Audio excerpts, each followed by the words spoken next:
Assalamualaikum warahmatullahi wabarakatuh. Hello guys, welcome back to Garuda Fans Channel Vitanev. Pada video kali ini agak lain pembahasannya guys. Saya akan sedikit mengulas perbedaan nasib kedua negara di tahun 2024 lalu antara pencapaian Indonesia dengan berbagai peningkatannya serta Malaysia dengan segala penderitaannya. Disclaimer, konten ini dibuat sesuai data dan fakta tanpa ada maksud mengecilkan satu dengan yang lainnya. Sebelum lebih jauh, jangan lupa subscribe dan nyalakan lonceng notifikasinya agar tak ketinggalan updatean terbaru dari Garuda Fans Channel Vitanev. Yang pertama diawali dari nasib Jiran guys. Sepanjang tahun 2024, tim berjuluk Harimau Malaya kerap diterpa berbagai kondisi yang tak mereka inginkan. Mulai dari masalah di dalam hingga luar lapangan. Dari kurangnya sistem manajemen asosiasi yang terkesan terburu-buru dalam menetapkan target yang hasilnya tidak ada satupun di segala kelompok umur dari timnasnya yang mampu lolos ke level yang lebih jauh kompetitif di turnamen resmi di level Asia. Berkat buah dari doa buruknya sendiri yang pernah mereka tujukan kepada timnas Indonesia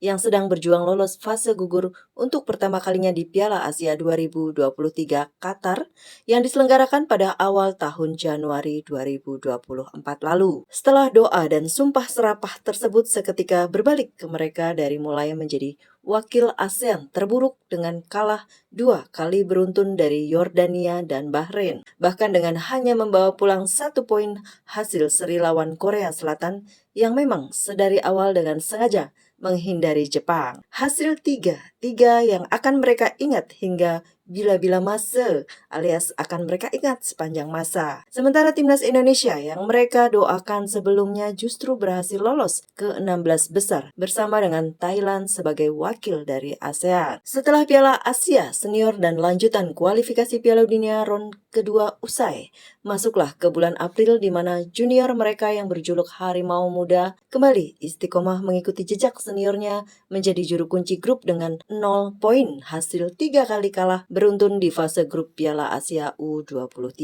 Sedangkan sebaliknya, Garuda Muda kita yang datang dengan status tim debutan justru mampu lolos hingga ke semifinal Piala Asia U23 2024 hingga dapat jatah playoff ke Pra-Olimpiade. Untuk prestasi di kelompok umur U20 dan U17, lagi-lagi Indonesia berhasil terbang tinggi meninggalkan jauh pencapaian Malaysia, di mana timnas besutan Coach Indra Safri keluar sebagai juara AFF U19 setelah mengalahkan Thailand di final sekaligus mampu jadi pemuncak klasemen di fase grup kualifikasi Piala Asia U20 setelah mengungguli Yaman dengan selisih gol di tempat kedua. Kemudian U17 kita tak kalah membanggakannya dengan finish sebagai peringkat ketiga di AFF dan berhasil finish sebagai salah satu dari 5 runner-up terbaik babak kualifikasi Piala Asia U17 di bawah Australia. Sementara Malaysia, baik tim B17 atau U17 hingga B20 atau U20,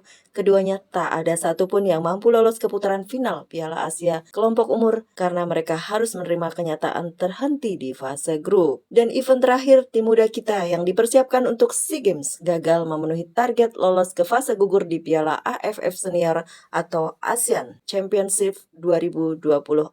Demikian juga tim senior Malaysia yang gagal lolos dari fase grup di Piala AFF Senior atau ASEAN Championship 2024. Ada rumor nih guys, asisten pelatih timnas Indonesia Nova Arianto menjawab rumor beredar isu pelatih skuad Garuda Sintayong akan diganti. Posisi Sintayong agak rawan usai timnas Indonesia tersingkir di Piala AFF 2024. Bahkan Sintayong juga dievaluasi oleh Ketua Umum PSSI Bapak Erick Thohir. Media Italia Tuttosport turut memanaskan rumor pergantian pelatih timnas Indonesia. Bapak Erick Thohir diklaim ingin menunjuk pelatih Eropa. Di kami belum ada pembahasan apapun, ujar Nova Arianto. Karena banyak sekali spekulasi yang beredar, jadi mungkin bisa ke Bapak Sumarji ya, imbuh Nova. Namun Bapak Sumarji juga masih belum bisa berkomentar terkait rumor pergantian pelatih di timnas Indonesia. Bapak Erick Thohir pun belum memberikan komentar apapun guys. Sementara kontrak Sintayong bersama timnas Indonesia masih akan berlaku sampai 2027. Pria berkebangsaan Korea Selatan menandatangani perpanjangan kontrak selama 3 tahun pada Juni 2024 lalu. Berikut jadwal semua timnas Indonesia guys. Pasukan timnas sepak bola Indonesia mulai dari timnas senior, U23, U20, dan U17. Timnas senior Indonesia akan melanjutkan perjuangan di putaran ketiga kualifikasi Piala Dunia 2026 dengan menghadapi 4 pertandingan krusial. Skuad Garuda asuhan Sintayong akan bertanding ke markas Australia pada tanggal 20 Maret 2025. Dilanjutkan menjamu Bahrain pada tanggal 25 Maret 2025 di Gelora Bung Karno. Lalu pada tanggal 5 Juni 2025, timnas senior akan menjamu Cina di Gelora Bung Karno dan pada tanggal 10 Juni 2025 away ke markas Jepang. Saat ini Indonesia menempati posisi ketiga grup C dengan mengoleksi 6 poin, hanya terpaut 1 angka dari Australia di peringkat kedua. Untuk lolos langsung ke Piala Dunia 2026, J.I.Jes dan rekan-rekan harus minimal finish di posisi runner-up grup. Di level U23, timnas Indonesia akan mengikuti kualifikasi Piala Asia 2026 yang jadwalnya belum dirilis secara resmi, namun diprediksi berlangsung pada bulan September sampai dengan Oktober 2025.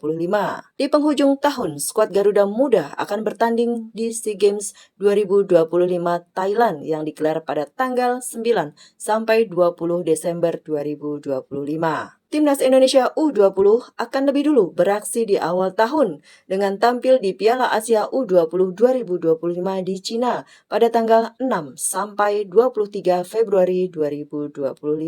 Sementara tim U17 dijadwalkan berlaga di Piala Asia U17 2025 yang berlangsung di Arab Saudi pada tanggal 3 sampai 20 April 2025. Sementara timnas putri Indonesia juga memiliki agenda padat di 2025, diawali dengan laga uji coba versus Lebanon pada awal Januari 2025.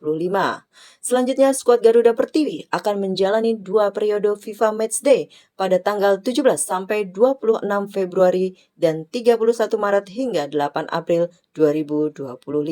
Timnas putri Indonesia juga akan tampil di ASEAN Women Championship 2025 melawan tim-tim terbaik di Asia Tenggara seperti Thailand, Vietnam, dan Filipina. Namun hingga kini AFF belum menentukan jadwal turnamen tersebut. Jadwal padat ini menunjukkan keseriusan PSSI dalam mempersiapkan seluruh tim nasional untuk berprestasi di berbagai level kompetisi sepanjang tahun 2025. Sekian dari saya guys, semoga menambah info terupdate untuk Anda. Salam sehat untuk Anda semua, terima kasih yang sudah support channel ini dengan like, comment, share, subscribe-nya. Sehat selalu untuk Anda dan keluarga, just leave your comment below. See you and thanks for watching. Wassalamualaikum warahmatullahi wabarakatuh.